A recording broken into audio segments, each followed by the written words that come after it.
What's up, guys? It's Chachi Power here with Rocket Punch Army to do a review of the Metalbox GETTER Dragon from Yamato. This is number 1 of the series, and so far it's looking to be a very, very cool release.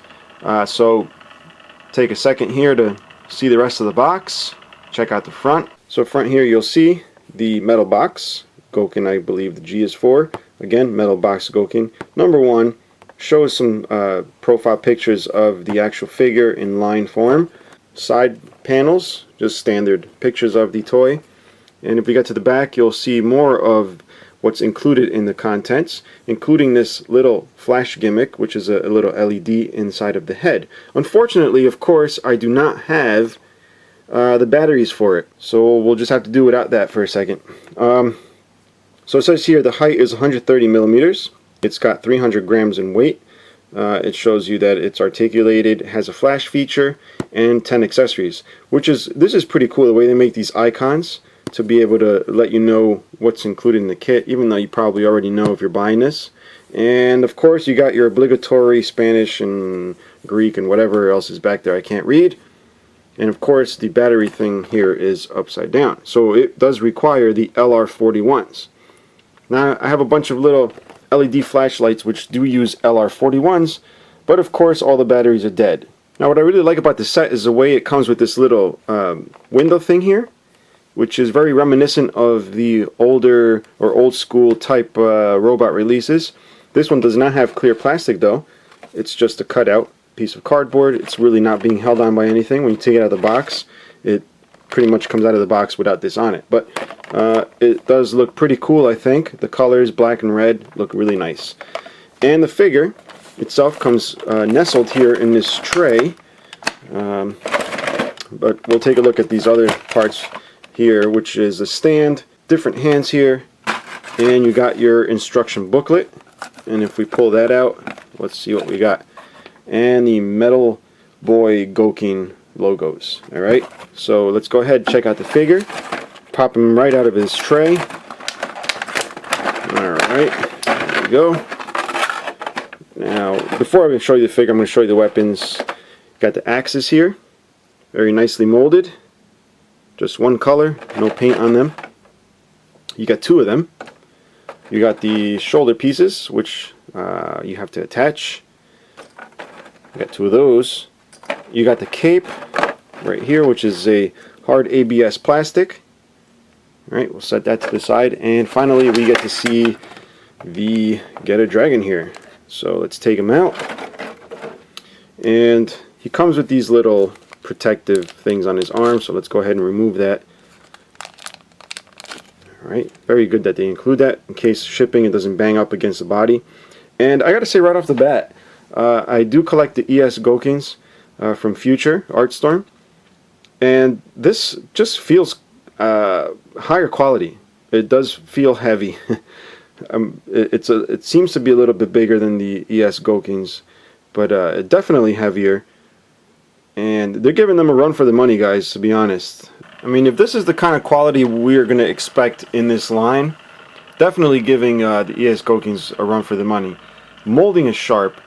The paint is perfect. I can't really say how perfect the paint is. It's just, there's no dust particles anywhere. It's highly polished. All the panel lines are completely sharp. You'll see on the head it's got a couple of black panel lines. They're completely sharp. No messiness anywhere. Again, glossy paint, just absolutely stunning. Alright, so I've gone ahead and put the shoulder pieces on. They simply just push in with a little tab, and they have ball joints so you can move them around if you need to. Incredibly sharp plastic mold here, so got to be a little bit careful. And they even warn you in the box that these do have functional sharp points. If we turn them around back, you'll see he's got a little square peg in the back. That is for his cape here. You'll see the cape does have a molded piece here that will just simply attach to that, and it also covers his shoulders just like it would have these shoulder pieces there. You don't need to use the other ones for the cape. And the figure, if you guys are wondering how much die cast it has, well, let's see. I don't think the arms are die cast. They don't feel die cast. The neck feels like it's plastic, but this entire top half and belly, crotch, and legs are die cast, which give it a really hefty feel. It does not feel hollow at all. Now, I did mention the figure has an LED feature, and unfortunately I do not have the batteries. Alright, but you'll see the button, that little square piece just pushes right in. It's a click, which is what a lot of other companies that put LEDs, especially Bandai and their figures, put the switch on the outside, not on the inside of the head like the Drossel. It just makes it so much easier to handle these things when you want to show off the light. You don't have to take face panels off or anything like that. You just press a button and you're done. Now, I did manage to find some button type batteries, but these are the wrong ones. They will not fit. The LR41s are much smaller. So I'm just going to have to fake it here for you guys. The LED feature produces an effect similar to this. If you really want to see it, there's a couple pictures over on Robot Japan on the forum for this, which shows you what the LED feature looks like. I may do an update with the LEDs if I get the batteries. Now, as you can see, he does have a finger so you can smell it. And I've also got the hand here that holds a weapon. Now, it does come with 2 weapons and 2 weapon holding hands, should you choose to display them that way. I like the whole smelling finger thing. Now, he's also got an included pudgy little hand here that's open. And aside from that, let's see, what else does he have over here? He's got a nice little stand which we're going to set up. It's a couple of pieces here. So to use the display base, all you got to do is bring him over and take his butthole here and then just squeeze it right onto that shaft there. Oh! Oh! There you go.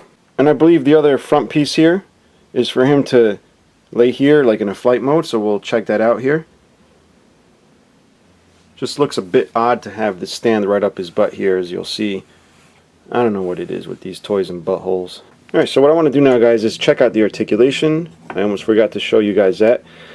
You got the head, has a pretty decent range, I think. And you'll also see this little flat back here moves up to get in the way. Now, the only thing, when this is up, kind of gets in the way of the button.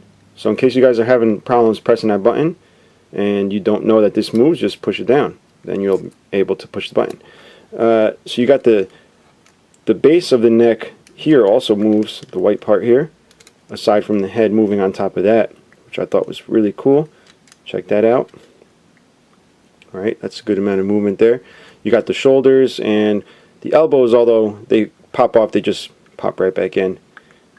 Get the little articulation there, and it's actually double jointed, which is really nice. And then you get the hands on a ball joint here. Alright, you get the upper and lower move independent of each other, and you'll see there's a little plastic piece that pops out. That I'm leaving there because that's to protect the 2 parts from scratching each other. And you'll see the legs have a pin there, so they're not able to move forward at the moment, but if you spin it this way, you'll see the hinge does show up, and then just it's a matter of turning this just to get the legs where you want. Alright, and then you have the knees, which very small amount of movement, but again, it's a short, like super deformed figure, so it's not much going on with the knee there, but it does have the movement. And then you obviously got the feet here. So I guess that pretty much brings me to the end of the review, guys. I think so far, and maybe I should pick up a couple of ES Gokins before I even say this, but I really do think that these are better made than the ES Gokins. So if you like the ES Gokins, you'll definitely love this. You know, I'm not saying the ES Gokins are bad quality.